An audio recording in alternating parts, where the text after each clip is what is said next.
ഇന്ന് നമ്മൾ റീപ്രൊഡക്റ്റീവ് ഹെൽത്തിന്റെ രണ്ടാമത്തെ സെഷനാണ് പഠിക്കുന്നത്. അതായത് population stabilization and birth control. നമ്മൾ ലാസ്റ്റ് സെഞ്ചുറിയിൽ in the last century, an all-round development in various fields significantly improve the quality of life of the people. അതായത് കഴിഞ്ഞ ഒരു സെഞ്ചുറി നോക്കിയാൽ നമുക്കറിയാം എല്ലാവരുടെയും ലൈഫിൻ്റെ ആ quality of life of the people has been increased. അതായത് എല്ലാവരുടെയും ലൈഫ് ക്വാളിറ്റി ഇൻക്രീസ് ചെയ്തിട്ടുണ്ട്. ആ ഹെൽത്ത് ഫെസിലിറ്റി ഇൻക്രീസ് ചെയ്തിട്ടുണ്ട്, ലിവിങ് കണ്ടീഷൻസ് ബെറ്റർ ആയിട്ടുണ്ട്. അതേപോലെ ഇതൊക്കെ ഇംപ്രൂവ് ചെയ്യുന്നതനുസരിച്ച് പോപ്പുലേഷൻ ഗ്രോത്തും പോപ്പുലേഷൻ ഗ്രോത്തിലും അതിൻ്റെ ഒരു ഇമ്പാക്റ്റ് നമുക്ക് കാണാൻ കഴിയുന്നുണ്ട് അല്ലേ. അപ്പോൾ നമ്മൾ കഴിഞ്ഞ ഒരു സെഞ്ചുറിയിലാണ് ഇങ്ങനെ ഇത്രയും ഒരു ഡെവലപ്മെൻറ്റ് ഇതിനകത്ത് വന്നത്. നമുക്കറിയാലോ 1950s ഈ പറയുന്ന ഫാമിലി പ്ലാനിങ് പോലെ അല്ലെങ്കിൽ റീപ്രൊഡക്റ്റീവ് ചൈൽഡ് ഹെൽത്ത് പ്രോഗ്രാം പോലത്തെ ഓരോ സംഗതികളും നമുക്ക് ഇന്ത്യയിൽ വന്നത്. അതേപോലെ വേൾഡ് വൈഡ് ഇത് ഇൻട്രൊഡ്യൂസ് ചെയ്തപ്പോൾ ആളുകളുടെ ആ ഒരു ലൈഫ് സ്റ്റൈലും അതേപോലെ തന്നെ ബെറ്റർ ലിവിങ് കണ്ടീഷനും ഒക്കെ ഒന്ന് ഇംപ്രൂവ് ചെയ്തു.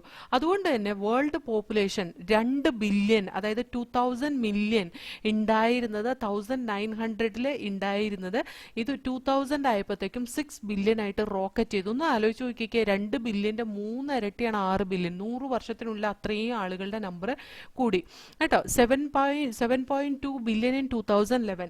അത് 2011 എത്തിയപ്പോഴത്തേക്കും 7.2 ബില്യൺ ആയിട്ട് കൂടി. അത് ആ സെയിം ട്രെൻഡ് നമുക്ക് ഇന്ത്യയിലും കാണാൻ കഴിയും.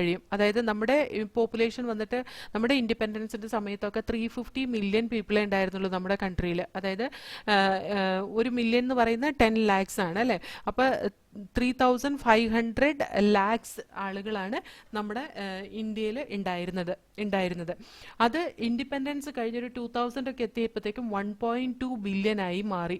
മെയ് 2011 ഒക്കെ ആയപ്പോഴത്തേക്കും അത് 1.2 ബില്യൺ ആയിട്ട് മാറി. എന്ന് പറഞ്ഞാൽ 2000 സെൻസസ് റിപ്പോർട്ടിൽ ഏകദേശം 1 ബില്യൺ ആയിരുന്നു. മെയ് ആയപ്പോഴത്തേക്കും അത് വീണ്ടും കൂടി 1.2 ബില്യൺ ആയി. അതുപോലെ ഇങ്ങനെ ഒരു rapid increase in the population വരാനുള്ള കാരണം എന്താണെന്ന് വെച്ചാൽ മെറ്റേണൽ മോർട്ടാലിറ്റി റേറ്റും, അതായത് ഇപ്പോൾ പ്രഗ്നന്റ് ലേഡീസിൻ്റെ അല്ലെങ്കിൽ ഡെലിവറി അസോസിയേറ്റഡ് ആയിട്ടുള്ള പ്രോബ്ലംസ് വന്ന് മരിക്കുന്ന ആ ഒരു ഇത് കുറയുകയും, അതായത് അതിൻ്റെ ആ ഒരു റേറ്റ് കുറയുകയും അതേപോലെ ഇൻഫന്റ് മോർട്ടാലിറ്റി റേറ്റ് കുറയുകയും ചെയ്തതുകൊണ്ടാണ് നമ്മുടെ പോപ്പുലേഷൻ ഇതുമാതിരി കൂടിയത്. അതേപോലെ തന്നെ നമ്മുടെ റീപ്രൊഡ്യൂസബിൾ ഏജ് ഗ്രൂപ്പിലുള്ള ആളുകളുടെ പോപ്പുലേഷനും കൂടുതലാണ്. റീപ്രൊഡ്യൂസബിൾ ഏജ് ഗ്രൂപ്പിലുള്ള ആളുകളുടെ പോപ്പുലേഷൻ കൂടുതൽ എന്ന് പറയുന്നത് എന്താണ്? അവർ വീണ്ടും കുഞ്ഞുങ്ങൾ ഉണ്ടായിക്കൊണ്ടിരിക്കുമ്പോൾ വീണ്ടും പോപ്പുലേഷൻ കൂടിക്കൊണ്ടിരിക്കുക അല്ലേ. അതുകൊണ്ട് തന്നെ ഈ റീപ്രൊഡക്റ്റീവ് ചൈൽഡ് ഹെൽത്ത് പ്രോഗ്രാം വന്നിട്ട് നമ്മുടെ പോപ്പുലേഷൻ റേറ്റ് കുറയ്ക്കാൻ സാധിച്ചെങ്കിലും റീപ്രൊഡക്റ്റീവ് ചൈൽഡ് ഹെൽത്ത് പ്രോഗ്രാമിൽ ശരിക്കും പറഞ്ഞാൽ നമ്മൾ ഫാമിലി പ്ലാനിങ്, ബർത്ത് കൺട്രോൾ ഒക്കെ ഇംപ്ലിമെന്റ് ചെയ്തിട്ടുണ്ട്. അപ്പോൾ അങ്ങനെയൊന്ന് ചെയ്യാൻ കഴിഞ്ഞെങ്കിൽ കൂടി വീണ്ടും നമ്മുടെ പോപ്പുലേഷന്റെ ഗ്രോത്ത് ഇത്രയും കൂടാനുള്ള കാരണം അറ്റേണൽ മോർട്ടാലിറ്റി റേറ്റും അതുപോലെ തന്നെ ഇൻഫന്റ് മോർട്ടാലിറ്റി റേറ്റും ഒക്കെ കുറഞ്ഞതുകൊണ്ടാണ് കേട്ടോ. അപ്പോൾ ഇങ്ങനെ പോയി കഴിഞ്ഞ് കഴിഞ്ഞാൽ 2011 സെൻസസ് റിപ്പോർട്ടൊക്കെ എടുത്ത് നോക്കുമ്പോൾ നമ്മൾ നോക്കിയാൽ കാണാൻ കഴിയും ഓരോ population growth rate it was less than 2%. അതായത് 20 ഔട്ട് ഓഫ് 1000 പെർ ഇയർ ആണ് കൂടിക്കൊണ്ടിരിക്കുന്നത്. അതായത് 1000 പേരെന്നുള്ളത് 1020 പേരാണ് നമ്മുടെ 2011 റിപ്പോർട്ട് അനുസരിച്ച് ഓരോ വർഷവും കൂടി വരുന്നത്. 1000 പേരെന്നുള്ളത് 1020 പേരാണ് കൂടുന്നത്. അപ്പോൾ നോക്കിയേ 10,000 പേരാകുമ്പോഴത്തേക്കും 10,200 പേരായി. അത് 1,00,000 പേരെന്ന് പറയുമ്പോഴത്തേക്കും 1,02,000 പേരായി. അങ്ങനെ പോപ്പുലേഷൻ റേറ്റ് ഇങ്ങനെ കൂടിക്കൊണ്ടിരിക്കുകയാണ് അല്ലേ. അപ്പോൾ ഈ ഒരു റാപ്പിഡ് ഇൻക്രീസ് ഇൻ പോപ്പുലേഷൻ അത് ഒരു അലാമിംഗ് റേറ്റ് ഓഫ് ഇൻക്രിമെന്റ് ആണ് പോപ്പുലേഷനിൽ.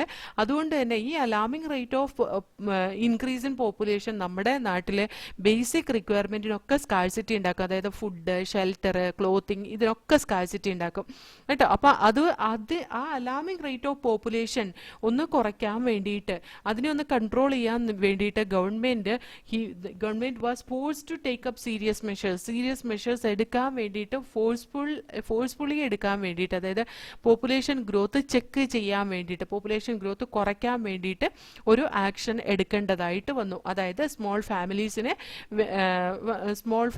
ഫാമിലീസിനെ എൻകറേജ് ചെയ്യേണ്ടതായിട്ട് വന്നു. അപ്പോൾ നമുക്ക് ഈ പാരഗ്രാഫ് ഒന്ന് വായിച്ചു നോക്കിയിട്ട് അടുത്ത പാരഗ്രാഫ് നോക്കാം കേട്ടോ. In the last century, an all-round development in various fields significantly improved the quality of life of the people.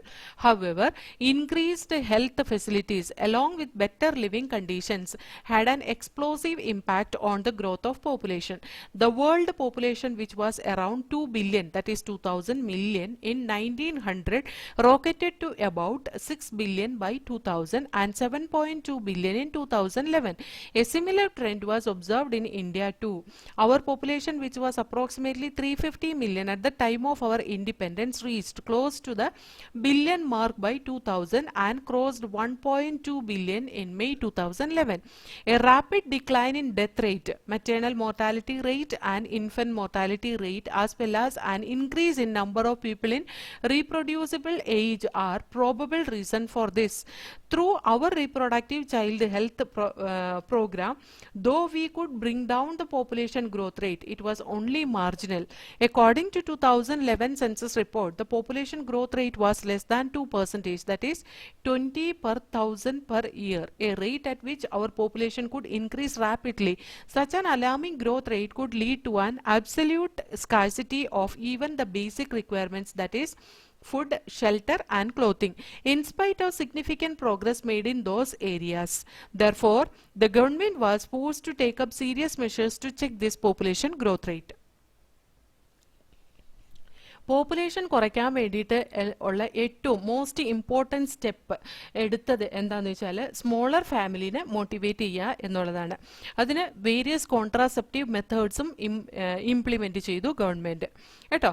അത് you might have seen advertisement ഒക്കെ നമ്മൾ കണ്ടിട്ടുണ്ടാവും മീഡിയയിലൊക്കെ, like media as well as posters or bills പരസ്യം കൊടുത്തേക്കുന്ന തന്നെ നമ്മൾ കാണാറുണ്ട്. Showing a happy couple with 2 children with a slogan ഹം ദോ ഹമാരേ ദോ.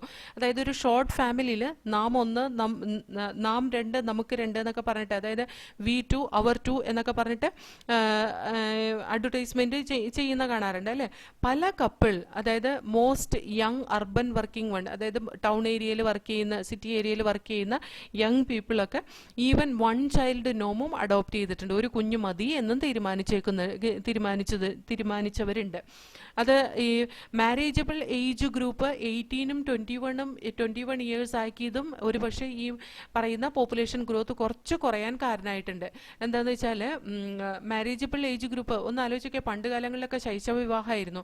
അപ്പോൾ വളരെ ചെറിയ പ്രായത്തിൽ 14 ഇയേഴ്സ് ഒക്കെ ആയിക്കഴിഞ്ഞാൽ റീപ്രൊഡക്റ്റീവ് കാപ്പബിലിറ്റി അറ്റൈൻ ചെയ്യും. അന്ന് മുതൽ ഇങ്ങനെ കുഞ്ഞുങ്ങൾ ഇങ്ങനെ ഉണ്ടാവുകയും മരിക്കുകയും അങ്ങനെയൊക്കെ ചെയ്തുകൊണ്ടിരിക്കുമ്പോൾ എന്താണ്, നമ്മുടെ ഈ പറയുന്ന ജനസംഖ്യ ഒരുപാട് കയറിപ്പോവും. അപ്പോൾ അതൊക്കെ ഒന്ന് കുറയ്ക്കാനും അതിനെ കുറിച്ചിട്ടുള്ള അവയർനെസ്, അത്രയും കുഞ്ഞു പ്രായത്തിൽ മക്കൾ ഉണ്ടായാലുള്ള ദൂഷ്യങ്ങൾ എന്തൊക്കെയാണ്, അവരെ ആരോഗ്യം എങ്ങനെ ബാധിക്കും, ഇതൊക്കെ പറഞ്ഞ് മനസ്സിലാക്കാനൊക്കെ ഈ reproductive child health care program ഒരുപാട് സഹായിച്ചിട്ടുണ്ട് കേട്ടോ. അതുകൊണ്ട് തന്നെ 18 ഇയർ 21 ഇയർ ആയിട്ടും മാരേജബിൾ ഏജ് ഉയർത്തി. അതേപോലെ തന്നെ ചെറിയ ഫാമിലി ഉള്ള, അതായത് സ്മോൾ ഫാമിലീസ് ഉള്ള കപ്പിളിന് ഇൻസെൻറ്റീവ്സ് കൊടുക്കാൻ തുടങ്ങി ഈ പ്രോബ്ലംസ് ഒക്കെ സോൾവ് ചെയ്യാൻ വേണ്ടിയിട്ട്. അപ്പോൾ ഇൻസെൻറ്റീവ് കിട്ടുമെന്നുള്ള രീതിയിൽ പോലും പണ്ട് ബുദ്ധിമുട്ടായിരുന്ന, അതായത് കാശിനൊക്കെ ബുദ്ധിമുട്ടായിരുന്ന ആളുകൾ ഈ പറയുന്ന ഈ കോൺട്രാസെപ്റ്റീവ് മെത്തേഡൊക്കെ ചെയ്യാൻ റെഡി ആയിട്ടുണ്ട് കേട്ടോ. അതേപോലെ സാധാരണയായിട്ട് യൂസ് ചെയ്യുന്ന കുറേ കോൺട്രാസെപ്റ്റീവ് മെത്തേഡും അതേപോലെ അൺവാണ്ടഡ് പ്രഗ്നൻസീസ് അവോയ്ഡ് ചെയ്യാൻ വേണ്ടിയിട്ടുള്ള കോൺട്രാസെപ്റ്റീവ് മെത്തേഡും ഈ പറയുന്ന ചാപ്റ്ററിൽ കൊടുത്തിട്ടുണ്ട്. അത് വളരെ ഇമ്പോർട്ടൻ്റ് ആണ് കേട്ടോ. അപ്പോൾ ഞാൻ ഈ പാരഗ്രാഫ് ഒന്ന് വായിക്കാം, എന്നിട്ട് നമുക്ക് നോക്കാം next contraceptive methods. The most important step to overcome this problem, ഏത് പ്രോബ്ലമാണ്, to increasing alarming rate of population is to motivate smaller family by using various contraceptive methods. You might have seen advertisements in the media as well as posters or bills etc. showing a happy couple with 2 children with a slogan hum do hamare do, we two, our two.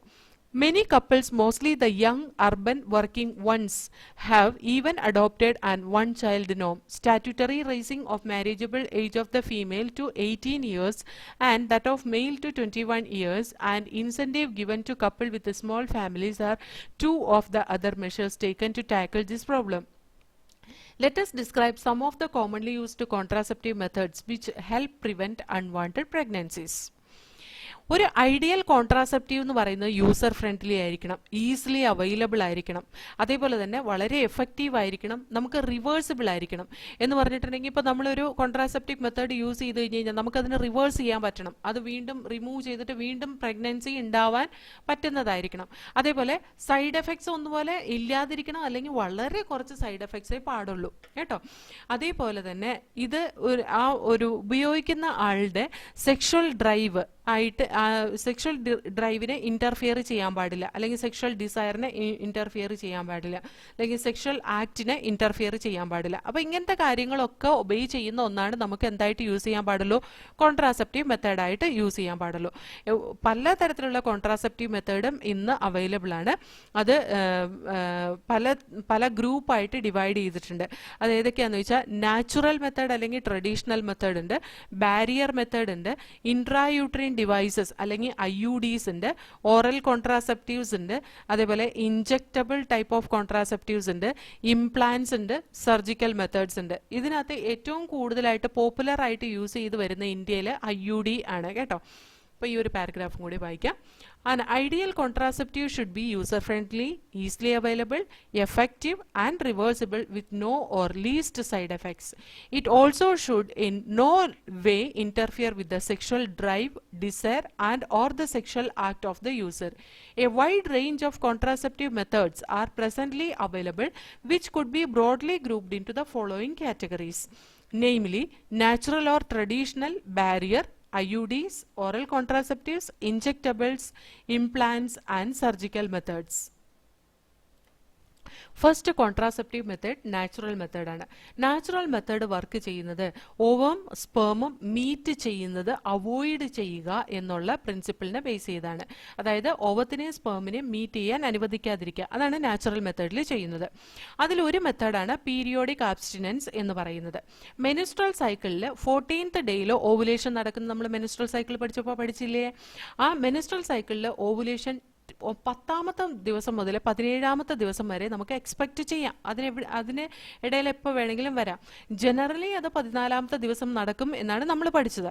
അപ്പോൾ ഈ 10 to 17 days of menstrual സൈക്കിളിൽ ആ couple coitus avoid ചെയ്താൽ there is less chance of pregnancy, chance of fertilization ആ സമയത്ത് വളരെ കൂടുതലായിരിക്കും. ഈ 10 to 17 ഡേയ്സ് ഓഫ് മെനിസ്ട്രൽ സൈക്കിളിൽ ഓവുലേഷൻ ചാൻസ് ഉള്ളതുകൊണ്ട് അവിടെ ഫെർട്ടിലൈസേഷൻ ചാൻസ് വളരെ ഹൈ ആയിരിക്കും. അതുകൊണ്ട് തന്നെ ആ ഒരു പീരീഡിനെ ഫെർട്ടൈൽ പീരീഡ് എന്നാ പറയാം. അപ്പോൾ ഫെർട്ടൈൽ പീരീഡിൽ കോയിറ്റസിൽ നിന്ന് അബ്സ്റ്റെയിൻ ചെയ്താൽ, വിട്ട് നിന്നാൽ ഈ പറയുന്ന പ്രഗ്നൻസി ചാൻസ് ഒഴിവാക്കാം. So therefore by abstaining from coitus during this period conception could be prevented, pregnancy prevent ചെയ്യാൻ കഴിയും. ഇനി നെക്സ്റ്റ് മെത്തേഡ് എന്ന് പറയുന്ന വിഡ്രോവൽ മെത്തേഡ് അല്ലെങ്കിൽ കോയിറ്റസ് ഇന്ററപ്റ്റസ് ആണ്. അത് സെക്ഷൽ കോണ്ടാക്ട് ഉണ്ടെങ്കിൽ പോലും അവര് ഇജാക്കുലേഷന് തൊട്ടു മുമ്പ് പാർട്ട്ണർ പെനിസ് വജൈനയിൽ നിന്ന് വിഡ്രോ ചെയ്ത്, ഇജാക്കുലേഷൻ വജൈനയിൽ ചെയ്യാതെ പുറത്ത് ചെയ്താൽ ആ സെമനും സ്പേമും കൂടി കൂടിയിട്ട് പുറത്തേക്കേ പോവുള്ളൂ. അതുകൊണ്ട് അവിടെയും എങ്ങനെ എന്ത് പ്രിവെന്റ് ചെയ്യാം, ഫെർട്ടിലൈസേഷൻ പ്രിവെന്റ് ചെയ്യാം. അപ്പോൾ ഇവിടെ ഫെർട്ടിലൈസേഷൻ പ്രിവെന്റ് ചെയ്യാൻ വേണ്ടിയിട്ട് ഈ കോയിറ്റസ് ഇന്ററപ്റ്റസ് അല്ലെങ്കിൽ വിഡ്രോവൽ മെത്തേഡ് ഇതൊക്കെ എന്താ പറയുക നാച്ചുറലായിട്ട് ചെയ്യുന്നതാണ് കേട്ടോ. അതല്ലാതെ എന്താ പറയുക ആർട്ടിഫിഷ്യലി അതിനകത്ത് ഒന്നും ഇൻക്ലൂഡ് ചെയ്യുന്നില്ല. ഇനി ലാക്ടേഷണൽ അമിനോറിയ എന്ന് പറഞ്ഞാൽ ഒരു ലേഡി പ്രഗ്നൻസി കഴിഞ്ഞ് അവരെ പാർട്ടുറേഷൻ കഴിഞ്ഞ് അവർ ഇൻറ്റൻസ് ലാക്ടേഷൻ ചെയ്യുന്ന സമയത്ത് പ്രൊലാക്റ്റിൻ്റെ അളവ് വളരെ കൂടുതലായിരിക്കും. ഈ പ്രോലാക്റ്റിന്റെ അളവ് കൂടുതൽ ഉണ്ടാവുമ്പോൾ ഫോളിക്കൽ സ്റ്റിമുലേറ്റിംഗ് ഹോർമോണിന്റെ അളവ് കുറവായിരിക്കും. ഫോളിക്കൽ സ്റ്റിമുലേറ്റിംഗ് ഹോർമോൺ ഇല്ലാത്തതുകൊണ്ട് ഓവം പ്രൊഡക്ഷൻ അല്ലെങ്കിൽ ഓവുലേഷൻ ഉണ്ടാവില്ല. ഓവുലേഷൻ ഇല്ലാത്തത് കൊണ്ട് തന്നെ ആ യൂട്രസിലെ സൈക്ലിക്കൽ ചേഞ്ചസ് നടക്കില്ല. എന്ന് പറഞ്ഞാൽ മെനിസ്ട്രൽ സൈക്കിൾ ഉണ്ടാവില്ല അവർക്ക് കുറേ നാളത്തേക്ക്. അതുകൊണ്ട് തന്നെ ആ ഒരു ഫീൽഡിൽ ബ്രസ്റ്റ് ഫീഡിങ് ഇൻറ്റൻസ് ആയിട്ട് നടക്കുന്ന സമയത്ത് കോൺസെപ്ഷൻ ചാൻസ് വളരെ കുറവാണ്. പക്ഷേ ഈ ഒരു മെത്തേഡ് ഒരു 6 മാസം വരെ നമുക്ക് വിശ്വസിക്കാൻ കഴിയുള്ളൂ എന്നാണ് പറയുന്നത്. അത് കഴിഞ്ഞ് കഴിഞ്ഞിട്ടുണ്ടെങ്കിൽ ഇത് ഫെയിലിയർ ആയിട്ട് മാറാം. പക്ഷേ ഈ ഒരു 3 മെത്തേഡ്സിലും ഇത് നാച്ചുറൽ മെത്തേഡാണ്, ഡിവൈസസ് ഒന്നും യൂസ് ചെയ്യുന്നില്ല. അതുകൊണ്ട് തന്നെ അതിനകത്ത് സൈഡ് എഫക്റ്റും നില്ലാണ്. പക്ഷേ ചാൻസസ് ഓഫ് ഫെയിലിയർ വളരെ കൂടുതലാണ് കേട്ടോ. അതുകൊണ്ട് ചാൻസസ് ഓഫ് ഫെയിലിയർ വളരെ കൂടുതലായതുകൊണ്ട് ഒരു എഫക്റ്റീവ് കോൺട്രാസെപ്ഷൻ എന്ന് നമുക്ക് ഇതിനെ പറയാനായിട്ട് കഴിയില്ല. അപ്പം നാച്ചുറൽ മെത്തേഡിൽ പീരിയോഡിക് ആബ്സ്റ്റിനൻസിൽ എന്താണ് ഫെയിലിയർ ചാൻസ് എന്ന് ചോദിച്ചാൽ എല്ലാവർക്കും ഒരേപോലെയല്ല മെനിസ്ട്രൽ സൈക്കിളിൽ ആ സൈക്കിളിൻ്റെ ഡ്യൂറേഷൻ എന്ന് പറയുന്നത്. മെനിസ്ട്രൽ സൈക്കിളിൻ്റെ ഡ്യൂറേഷൻ 28 ഡേയ്സ് അല്ലെങ്കിൽ 29 ഡേയ്സ് ഉള്ളവർക്കാണ് ഈ പറയുന്ന 10 മുതൽ 17 ദിവസത്തിൻ്റെ ഉള്ളിൽ ഓവുലേഷൻ എക്സ്പെക്ട് ചെയ്യാൻ പറ്റുള്ളൂ. ചില ആളുകളിൽ ഈ മെനിസ്ട്രൽ സൈക്കിൾ വന്നിട്ട് 45 ദിവസം അതല്ലെങ്കിൽ 2 മാസം അങ്ങനെയൊക്കെ വരുന്ന ആളുകളിൽ ഓവുലേഷൻ കറക്റ്റായിട്ട് എത്രാമത്തെ ദിവസമായിരിക്കും നടക്കുന്നതെന്ന് പറയാൻ പറ്റില്ല. ഇപ്പോൾ ചിലപ്പോൾ ഈ ചില ക്വസ്റ്റ്യൻസ് ഒക്കെ കാണാറുണ്ട് 35ാമത്തെ ദിവസമാണ് 35 ദിവസം കൂടുമ്പോഴാണ് ഒരാൾക്ക് മെനിസ്ട്രൽ സൈക്കിൾ ഉണ്ടാവുന്നതെങ്കിൽ അവരുടെ ഓവുലേഷൻ എത്ര ദിവസം ആവുമ്പോഴായിരിക്കും നടക്കുക. ലൂട്ടിയൽ ഫേസ് ഉണ്ടല്ലോ, അതായത് ആ കോർപ്പസ് ലൂട്ടിയം ഉണ്ടാകുന്ന ഫേസ് ഇല്ലേ, അതൊരു 10-14 ദിവസമാണ്. അതിന് ആ 14 ദിവസത്തിന് മുമ്പുള്ള ഒരു ദിവസം അത് അപ്പം 35 14 കുറച്ചാൽ എത്ര കിട്ടും? നമുക്ക് 21 കിട്ടും അല്ലേ. അപ്പോൾ 21ാമത്തെ ദിവസമായിരിക്കും അവരുടെ ഓവുലേഷൻ നടക്കുക. അങ്ങനെയുള്ള ആളുകളിൽ ഇത് ആപ്ലിക്കബിൾ ആവോ? ഇല്ല. അപ്പം ഓവുലേഷൻ കറക്റ്റായിട്ട് വരാത്ത ആളുകൾക്ക് ഇത് ഫെയിലിയർ ആവും. വിഡ്രോവൽ അല്ലെങ്കിൽ കോയിറ്റസ് ഇന്ററപ്റ്റസ് അതും ഫെയിൽ ആവാനുള്ള ചാൻസ് ഉണ്ട്. അതെങ്ങനെയാണ് ഫെയിൽ ആവുന്നതെന്ന് ചോദിച്ചാൽ അവിടെ ഇൻസെമിനേഷൻ അല്ലെങ്കിൽ ഇജാക്കുലേഷൻ അതിൻ്റെ എന്താണ് വജൈനയുടെ ഉള്ളിൽ നടക്കുന്നില്ലല്ലോ, പിന്നെ എങ്ങനെയാണ് സ്പേം ഓവായിട്ട് കോണ്ടാക്റ്റ് വരുന്നത് എന്ന് ചോദിച്ചാൽ ഇപ്പോൾ സെക്ഷൽ ഇൻ്റർകോഴ്സിൻ്റെ സമയത്ത് പെനിസിന് ലൂബ്രിക്കേഷൻ കൊടുക്കാൻ വേണ്ടിയിട്ട് ബൾബോ യൂറിത്രൽ ഗ്ലാൻഡിൽ നിന്ന് സെക്രീറ്റ് ചെയ്യുന്ന ലൂബ്രിക്കൻ്റ് ആക്ട് ചെയ്യാറുണ്ട്. ഈ ബൾബോ യൂറിത്രൽ ഗ്ലാൻഡിൽ നിന്ന് വരുന്ന ലൂബ്രിക്കൻറ്റിൻ്റെ ഒപ്പം സ്പേം ഉണ്ട് എന്നുണ്ടെങ്കിൽ ഇജാക്കുലേഷനൊക്കെ മുമ്പ് തന്നെ ആ ലൂബ്രിക്കൻ്റ് എങ്ങോട്ടേക്ക് എൻട്രി ചെയ്തിട്ടുണ്ടാവും? വജൈനയിലേക്ക് എൻട്രി ചെയ്തിട്ടുണ്ടാവും. അപ്പോൾ ആ ഒരു വളരെ ആക്റ്റീവായിട്ടുള്ള സ്പേം അതിനകത്തുണ്ടെങ്കിൽ ഫെർട്ടിലൈസേഷൻ എക്സ്പെക്ട് ചെയ്യാം ആ കേസിലും. അതേപോലെ നെക്സ്റ്റ് ലാക്ടേഷണൽ അമിനോറിയ. ലാക്ടേഷൻ അമിനോറിയയിൽ എന്താ സംഭവിക്കുന്നതെന്ന് വെച്ചാൽ ഒരു ലേഡിയിൽ ഇൻറ്റൻസ് ലാക്ടേഷൻ നടക്കുന്ന സമയത്ത് ഓവുലേഷനും സൈക്ലിക്കൽ ഒവേറിയൻ സൈക്ലിക്കൽ ചേഞ്ചസ് അല്ലെങ്കിൽ യൂട്രൈൻ സൈക്ലിക്കൽ ചേഞ്ചസ് നടക്കില്ല, അല്ലെങ്കിൽ മെനിസ്ട്രൽ സൈക്കിൾ നടക്കില്ല എന്ന് പറഞ്ഞു. അപ്പോൾ അവർക്ക് മെനിസ്ട്രൽ ബ്ലീഡിങ് ഓൾറെഡി ഉണ്ടാവില്ല. അപ്പോൾ മെനിസ്ട്രൽ ബ്ലീഡിങ് ഇല്ലാത്ത ഒരു ലേഡിയിൽ എന്നാണ് ഓവം പ്രൊഡക്ഷൻ നടക്കുന്നതെന്ന് അറിയില്ല, എന്നാണ് ഈ ഒവേറിയൻ സൈക്കിൾ സ്റ്റാർട്ട് ചെയ്യുന്നതെന്ന് അറിയില്ല. ചിലപ്പോൾ അത് 6 മാസത്തിന് മുമ്പ് സ്റ്റാർട്ട് ചെയ്താലോ ഒരു 2 മാസത്തിൻ്റെ ഉള്ളിലൊക്കെ ഈ ഒവേറിയൻ സൈക്കിൾ വീണ്ടും വന്നു കഴിഞ്ഞിട്ടുണ്ടെങ്കിൽ ഓവം പ്രൊഡ്യൂസ് ചെയ്യാനുള്ള ചാൻസസ് ഉണ്ട്. അപ്പം നമ്മൾ ആ ഒരു ലേഡി അറിഞ്ഞെന്ന് തന്നെ വരില്ല അവർ പ്രഗ്നൻ്റ് ആണെന്ന്. കാരണം അവിടെ ഫെർട്ടിലൈസേഷൻ നടന്ന് ആ ഓവം അത് യൂട്രസിലേക്ക് എത്തി, ഫെർട്ടിലൈസേഷൻ നടന്ന് ഓവം യൂട്രസിലേക്ക് എത്തിക്കഴിഞ്ഞതിന് ശേഷം ഓവം യൂട്രസിലേക്ക് ഫെർട്ടിലൈസേഷൻ കഴിഞ്ഞ് സൈഗോട്ട് യൂട്രസിലേക്ക് എത്തി അവിടെ എംബ്രിയോ ഇംപ്ലാന്റ് ചെയ്ത് കഴിഞ്ഞാലും പിന്നീടും എന്തുണ്ടാവില്ല? മെനിസ്ട്രൽ സൈക്കിൾ ഉണ്ടാവില്ല. അപ്പോൾ ആ മെനിസ്ട്രൽ സൈക്കിൾ ഉണ്ടാവാത്തതാണ്, അത് വന്ന് തുടങ്ങാത്തതാണ്, ഒവേറിയൻ സൈക്കിൾ സ്റ്റാർട്ട് ചെയ്യാത്തതാണ്, മിസ്അണ്ടർസ്റ്റാൻഡ് ചെയ്യാനുള്ള ഒരു സാധ്യതയുണ്ട് ഈ ലാക്ടേഷണൽ അമിനോറിയയിൽ കേട്ടോ. അപ്പോൾ ഈ പറയുന്ന നാച്ചുറൽ മെത്തേഡ്സ് സൈഡ് എഫക്ട്സ് ഒന്നും ഇല്ലെങ്കിൽ പോലും അവിടെ ചാൻസസ് ഓഫ് ഫെയിലിയർ വളരെ കൂടുതലാണ് ബാക്കിയെല്ലാ മെത്തേഡ്സിനെ അപേക്ഷിച്ച്. അപ്പോൾ നമുക്കതൊന്ന് വായിച്ചു നോക്കാം. Natural methods work on the principle of avoiding chances of ovum and sperms meeting. Periodic abstinence is one such method in which the couple avoid or abstain from coitus from day 10 to 17 of the menstrual cycle when ovulation could be expected. As chances of fertilization are very high during this period, it is called as the fertile period. Therefore, by abstaining from coitus during this period, conception could be prevented. Withdrawal or coitus interruptus is another method in which the male partner withdraws his penis from the vagina just before ejaculation so as to avoid insemination. Lactational amenorrhea or absence of menstruation method is based on the fact that ovulation and therefore the cycle do not occur during the period of intense lactation following parturition. Ovulation and ovarian cycle അല്ലെങ്കിൽ uterine cycle or menstrual cycle do not occur during the period of intense lactation following parturition. Therefore, as long as the mother breastfeeds the child fully, chances of conception are almost nil. However, this method has been reported to be effective only up to maximum period of 6 months following parturition. As no medicine or devices are used in this method, side effects are almost nil. Chances of failure, though, of this method are also high. Next barrier മെത്തേഡാണ്. Barrier മെത്തേഡിൽ ഓവവും സ്പേമും physically meet ചെയ്യുന്നതിനെ prevent ചെയ്യുകയാണ് ചെയ്യുന്നത്. അത് prevent ചെയ്യുന്നത് ബാരിയറിൻ്റെ ഹെൽപ്പോട് കൂടിയിട്ടാണ്. ആ തരത്തിലുള്ള മെത്തേഡ് മെയിലിലും ഫീമെയിലിലും അവൈലബിൾ ആണ് കേട്ടോ. അതിന് ഒരു എക്സാമ്പിളാണ് കോണ്ടം. കണ്ടോ, കോണ്ടം ഓഫ് ഫീമെയിൽ ആണ് ഈ കാണിച്ചിട്ടുള്ളത്, കോണ്ടം ഓഫ് ഫോർ മെയിൽ ആണ് ഈ കാണിച്ചിട്ടുള്ളത്. അപ്പോൾ condom is A barrier which is used in both male and female. Condom എന്ന് പറയുന്നത് ഉണ്ടാക്കിയിട്ടുള്ള ഒരു തിൻ റബ്ബർ അല്ലെങ്കിൽ ലാറ്റക്സ് ഷീറ്റ് കൊണ്ടാണ്. അത് പെനിസിനെ കവർ ചെയ്യാണ് ചെയ്യുന്നത് മെയിലില്, അല്ലെങ്കിൽ ഫീമെയിലിന്റെ കേസിൽ വജൈന അല്ലെങ്കിൽ സെർവിക്കൽ റീജിയൻ കവർ ചെയ്യാണ് ചെയ്യുന്നത് ഫീമെയിലിന്റെ കേസിൽ. അത് രണ്ടും യൂസ് ചെയ്യുന്നത് കോയിറ്റസിന് തൊട്ടു മുമ്പാണ്.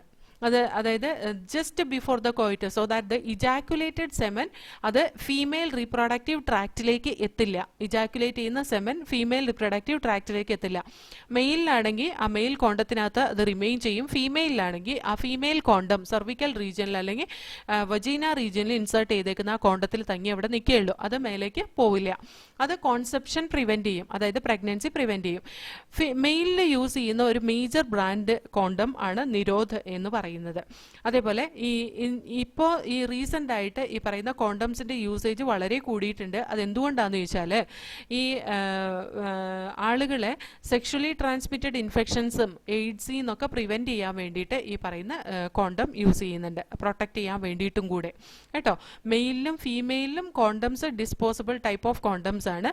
അത് സെൽഫ് ഇൻസേർട്ട് ചെയ്യാൻ കഴിയുന്നതാണ്, രണ്ടുപേർക്കും സെൽഫായിട്ട് യൂസ് ചെയ്യാൻ കഴിയുന്നതാണ്. അതുകൊണ്ട് തന്നെ അത് യൂസർ ഫ്രണ്ട്ലി ആണ്, യൂസറിന് പ്രൈവസി കൊടുക്കുന്നതാണ്. അതായത് വേറെ ആരും അറിയേണ്ട ആവശ്യമില്ല, സ്വന്തമായിട്ട് ഇൻസേർട്ട് ചെയ്യുന്നതാണ്. നെക്സ്റ്റ് വൺ ഡയഫ്രോം, സെർവിക്കൽ ക്യാപ്പും വോൾട്ടും. ഇതൊക്കെ ബാരിയേഴ്സ് ഫീമെയിലിൽ യൂസ് ചെയ്യുന്നതാണ് കേട്ടോ.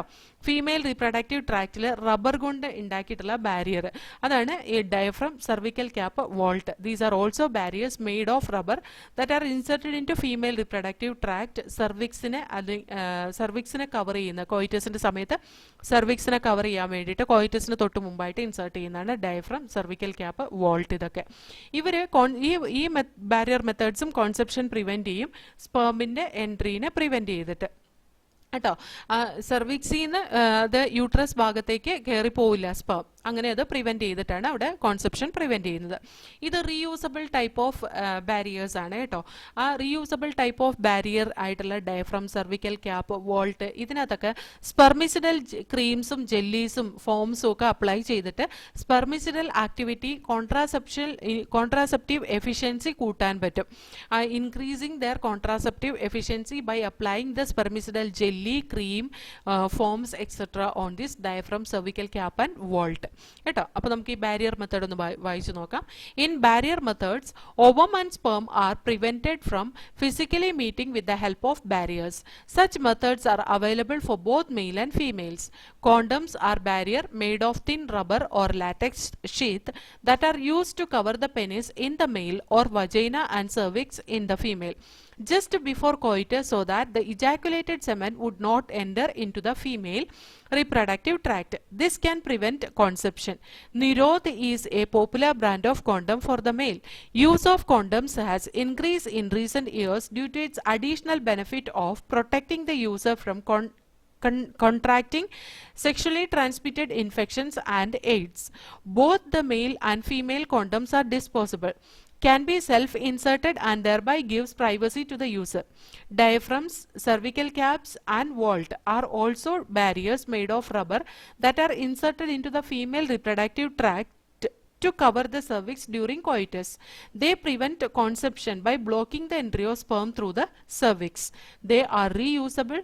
Spermicidal creams, jellies and foams are usually used along with these barriers to increase their contraceptive efficiency. Next നമുക്ക് ഇൻട്രായൂട്രിൻ ഡിവൈസസ് ആണ് പഠിക്കാനുള്ളത്, അനദർ കോൺട്രാസെപ്റ്റീവ് മെത്തേഡ്. അത് നമുക്ക് അടുത്ത സെഷനിൽ പഠിക്കാം കേട്ടോ.